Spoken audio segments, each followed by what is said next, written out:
look at how packed this lot is with both new and used cars. Hellcat right there. The one behind that burgundy one. Corvettes. I have to be careful driving through here not to hit another car. A Hornet. That'll be there a while. A Jeep. Summit. BMWs. Oh my gosh, look at all these. And Dodges are showing up. There's an RT right there, still with the plastic on it. They're getting delivered more and more. And then we have up here the long line that hasn't changed of Challengers and Chargers all the way down to the back there. And of course, a freaking crap load of Jeeps for as far as the eye can see, whether it be Cherokees or the Rubicons, all those Jeeps, tons of them. Let's go ahead and go right here and I'll show you across the front. More Jeeps, more Jeeps. Remember when there was nothing? I mean, these dealers and this dealer had nothing. More Jeeps, Willys, there they are. Durangos, more Jeeps, and more Jeeps, and trucks, and more Jeeps, and so many Chrysler, Dodge, Jeep, and Ram products, just as far as the eye can see. Let's go ahead and get this video started. And welcome back to the channel. Welcome back to another video on the same subject with more information to empower you all to get the best deal you can on your Dodge Challengers or Chargers or any Jeep, Chrysler, Ram, Dodge products.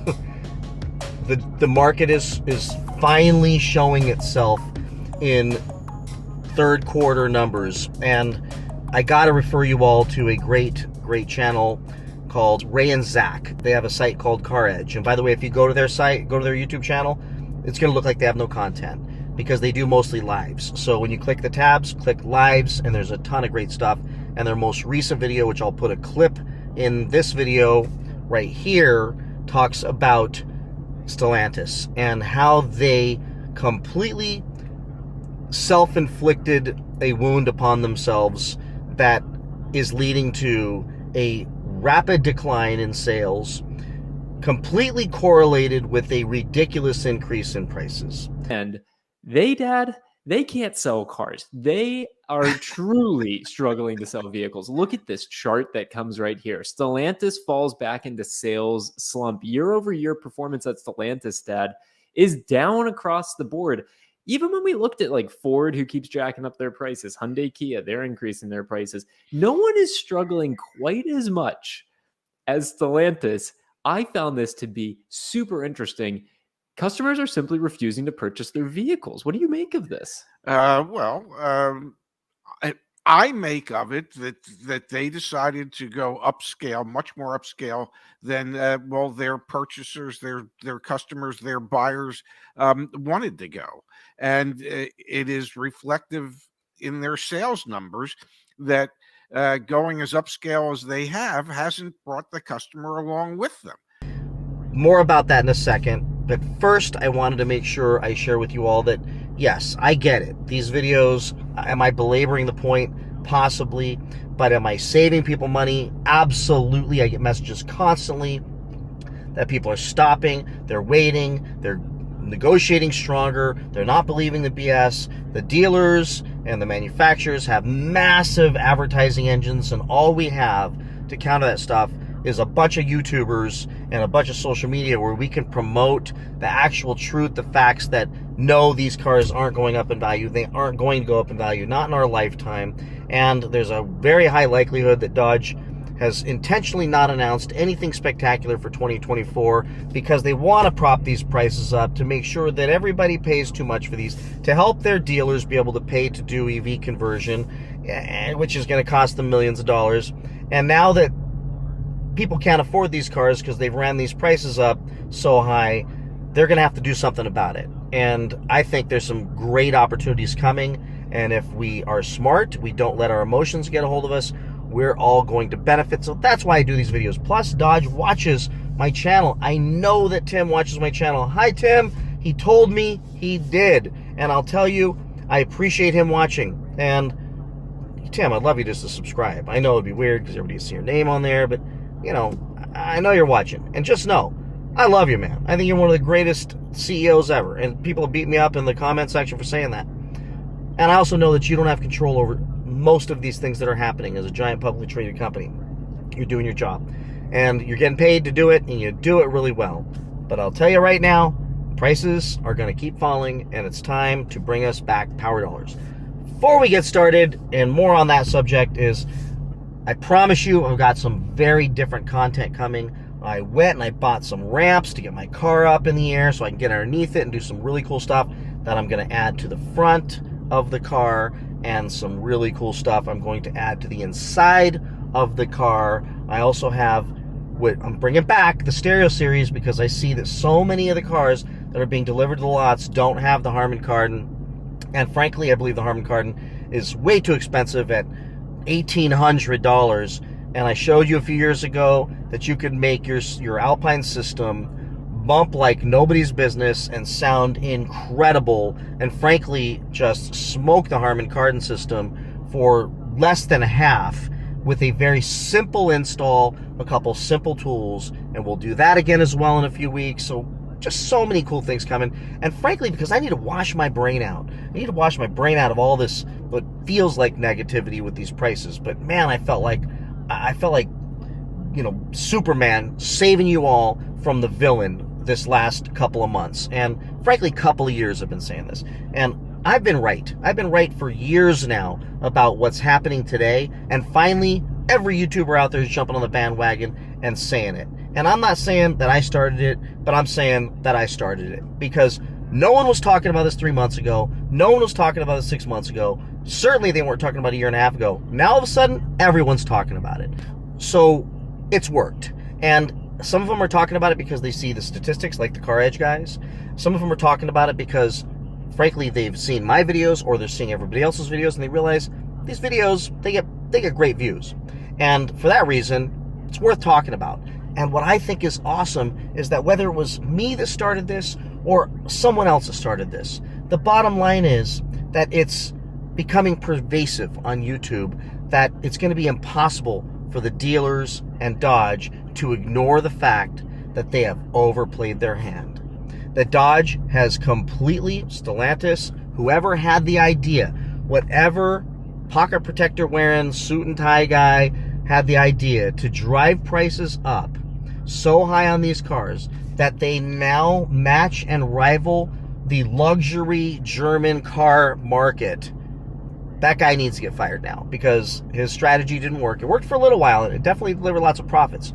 But it's going to fall short. It's going to fall on its face. It's going to die under its own weight because we can't afford these cars. And when I say we, I say blue-collar people like my dad, who I love more than anything in the world and respect him for how hard he works, and people who bought these cars like myself because they were affordable, fun cars. They were the most fun you can get for the least money. Now, they're still fun, but way too expensive. Way too expensive for what you get. You're buying the same exact car that they were selling us 2, 3, 4, 5, 6 years ago, now with a badge under the hood, and selling it for ridiculous amount more. My 2020 Red Eye, I got with power dollars. I got it for like $82,000 or something like that. Now that same car, a Red Eye, is going to get you really close to $100,000 depending on the options. That is ridiculous. You've now, I mean, when $80,000 was like the top of the line car with Dodge, that meant there was so much stuff between that $40,000 and $60,000 range, from RTs to Scat Packs, and then there was the leap to the Hellcat, and then a bigger leap to the Red Eye. That was so balanced, so fair, that if somebody had the money to do it, had the coin to pull it off, they can go get a Hellcat Red Eye and get it in the 80s. And that's still relatively reasonable when rates aren't ridiculous. But now, we've got the highest prices ever for these cars, ridiculously overpriced, and markups and interest rates being super high, along with all the other economic forces. And here is Dodge, as the guys at Car Edge and Ray and Zach shared in their video, and Cox Automotive on their website, which I will put a link in the description below to the Cox Automotive website about Stellantis, showing empirically that they significantly and steadily raised their prices on us, which we all know, and then absolute corroborated by a precipitous drop in sales. It's so incredible. You can overlap these graphs and see that when they did this happened. You had sales drop when prices went up. What a concept. And what happened is they believed so much in their product, kind of like we do in many cases, which is why we overpaid for them, that they figured we'd just keep paying it. But what they forgot is they left their customer behind. They left the traditional Dodge customer that built that brand, that built the Challenger and Charger brands, built the Hemi cars up, and drove massive, massive amounts of sales. They drove us off. They drove us off with these ridiculous prices. And yes, there are people out there that stepped up and paid them. And these people, they've ran out of those people. Now they're left with the rest of us going, I came to Dodge because it was affordable, because we got a lot of car for the money, and it was fair. And now, why would I not go to the BMW dealership and get something that's incredibly well built, other than the reliability, but the inside, the interior, all the screens and the custom, the technology, and all the stuff that they have in those cars? Why would I get an M4 competition or an M3 competition for the same price or less than a Red Eye with I believe, a longer warranty? Why wouldn't I just buy one of those and get a German car? I mean, I came to Dodge because I didn't want those. I used to drive nothing but BMWs and Mercedes before I came to Dodge. And if you watch my original video, in my driveway there were 2 BMWs, and then there was my Dodge. And slowly there were no more BMWs, and I got all these Dodges because they were so much more affordable, so much more fun, and such awesome cars. Well, now they've got me back to where I'm going, why am I going to pay $100,000 for a Hellcat Red Eye? For $100,000, there's a lot of options I can go look at. I can find some pretty cool cars out there for that money. Just doesn't make sense to pay that kind of money. Next, we also, I believe, know that Dodge is very likely to roll something out in 2024 that's going to destroy the values of these cars. And if that happens, there's going to be a lot of people really upset. But I believe it was absolutely created so that these dealers can gross us on these cars. That's why they haven't announced anything, because that usually kills the prior year sales and forces dealers to sell them at deals. Well, at some point, they're going to have to announce what's coming. And if you go watch Butter, the Insider's channel, he thinks there might be a Hemi coming. I don't know. Nobody knows. What we do know is Dodge generally does spring something on us that's likely to surprise the daylights out of us, and in some cases, tick a lot of people off. So I'm not going to be stupid and go overpay for a car. It's not going to happen, and nor should you.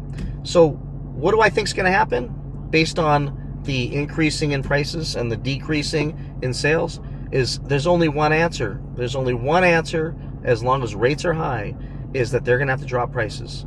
And dealers are going to go into this kicking and screaming, but they're going to have to drop prices. They're going to have to get rid of the markups to get these cars off their lots. They're paying massive amounts of money to have these things sit there every single month. The car dealership guy put a post on Instagram the other day and said that the flooring fees to have cars sitting on their lots this year versus last year have doubled. So the overhead of having these cars sit there and not sell has doubled. So at some point they got to cut their losses and cut their overhead, because it's costing them money to have the cars sitting there. So I think at some point they're going to have to, the dealers are going to have to start dumping these cars. That's why I believe they'll take offers to start cleaning some of this inventory out. Plus, with the strike ending, UAW reached a tentative agreement and Unifor reached a tentative agreement, meaning that now they're going to be able to start building cars and finishing cars and delivering cars. There's going to be even more cars coming. So will power dollars come back? Well, one critical component in that Cox article talks about incentives, and that incentives haven't been very much this last few years for good reason. But now they're probably sitting in a boardroom thinking, wait a minute, we're gonna have to do something. And maybe they just apply them to Jeeps, maybe they apply them to the truck products, but because they can't go and drop MSRP. You see how that worked with Elon Musk and the Tesla. People went crazy. So instead, yet nobody screamed in the past when you'd buy a car for $50,000 and then they would have a summer sale and they'd pump out $5,000 in incentives and you didn't get those incentives. But now Elon Musk just drops the price. There's no difference between him dropping the price and just adding incentives on new cars. Instead, he's just doing it that way. So what I believe will happen is they won't drop the prices of MSRP, but they will bring back things like power dollars. They might call it something else, but they're going to have to do something to get prices right on these cars to get us to come back and buy them. Because frankly, folks, MSRP is looking like it's a little too much at this point. I think you would agree. And with interest rates out there as high as they are right now, the only way to counter those things is to get prices back in alignment and to bring us back. We've left them. We've been done buying their overpriced cars for a while now, and it's really, really ramping up. And the Q3 numbers have shown that, and they're sitting in a boardroom, and I promise you, they are talking about it. And something's going to happen. The dealers are going to have to abandon markups, and Dodge, the manufacturer, Stellantis, is going to have to bring out power dollars or incentives of some kind to try and drive these cars out of their lots with your butt in them. And right now, they're just too much money. They're too overpriced. They're way overpriced. 2 years ago, you could have got these cars for way less, and now it's the same exact car for way more. It just doesn't make any sense. So with that, everybody, please like, subscribe, comment. Hope you enjoyed this video. Stay tuned for the next mod videos we'll be doing next weekend. Some really fun stuff, some great ideas we'll share with you all, and I'll talk to you next one. Take care. Bye-bye.